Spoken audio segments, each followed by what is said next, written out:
美觀為先，實用為主，係所有客人揀我哋嘅原因。今個單位以柔和大地色系為主軸，有為屋主度身訂造嘅儲物空間。設計師更用上咗特色嘅瓷磚，去凸顯返個中嘅特色。今次380尺單位係一家三口居住嘅，有爹哋媽咪同埋仔仔，需要間隔返2間睡房。喺大門口隔離做咗一組以暗紋白色同埋淺木色配搭嘅修湖到頂儲物大櫃，而櫃入邊嘅分隔，我哋會根據返屋主嘅要求去劃分。例如喺高櫃門入邊特別做咗無底板設計，方便將抽濕機收埋嘅時候可以平地推入。另一格亦都做咗叉電位，俾吸塵機收埋嘅時候可以叉電，而展示位亦都有燈帶滲光效果。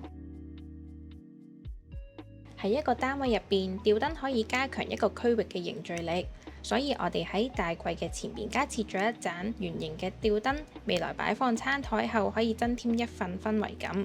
由於對面嘅玄關已經有一組大櫃，所以電視區域想盡量將牆身留白，保留返空間感，所以電視區域只做咗懸浮矮櫃同埋一組薄身黑鋁框玻璃展示櫃。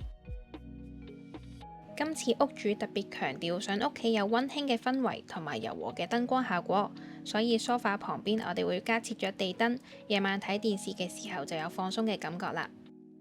喺靠近窗邊嘅客房就以黑鋁框玻璃趟門做間隔，咁樣做就可以令到自然光線可以透返入去客廳度，就唔怕有黑廳嘅問題出現啦。玻璃門嘅旁邊我哋加設埋布簾，房間入邊就可以保持返私隱度啦。為咗增加收納儲物嘅空間，我哋喺睡房入邊額外做咗儲物式嘅地台，就可以擺放一啲雜物啦。嚟到小朋友房，我哋牆身用咗修湖嘅設計，可以擴大返小朋友嘅視覺空間之外，生活動線可以更加流暢。為咗仔仔學習嘅需要，我哋喺睡床旁邊都加設咗書台同埋書櫃嘅。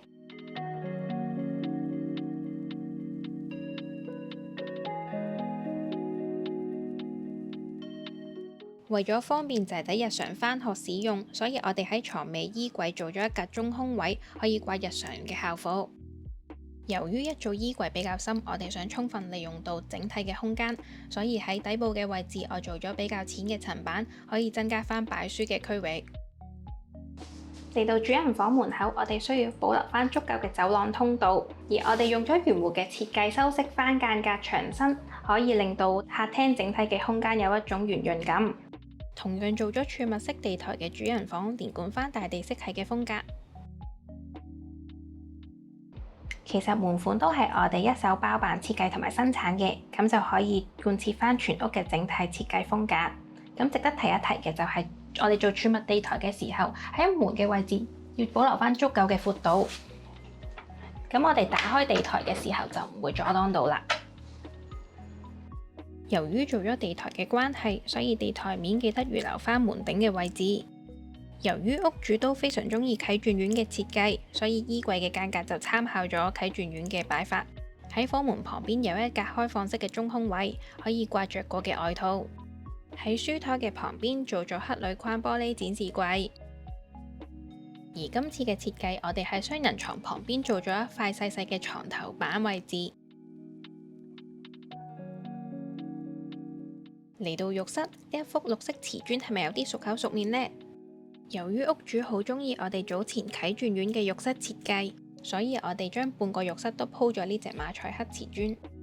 為咗唔想鏡櫃遮擋咗特色磚嘅效果，所以我哋選用咗掛鏡嚟代替，而旁邊亦都加設咗一盞壁燈。喺夜晚去洗手間嘅時候，亦都有柔和嘅照明效果。今次嘅浴室潔具選用咗瑰麗嘅金色系列，去配襯返灰色瓷磚、黑色台面石同埋淺色嘅台面盤。座廁我哋改為置中嘅設計，就可以有更多嘅空間做到淋浴區啦。廚房同樣延伸咗灰色同埋大地色系嘅色調。櫥櫃入邊嘅間隔會因應返客人嘅要求去度身訂造，例如今次嘅吊櫃預留咗一格擺放蒸焗爐。咁今次呢條片就介紹完啦。如果鍾意我哋嘅設計，歡迎 WhatsApp 我哋設計師免費查詢報價。我哋下次見，拜拜。切翻全屋嘅設計風格，咁嚟到，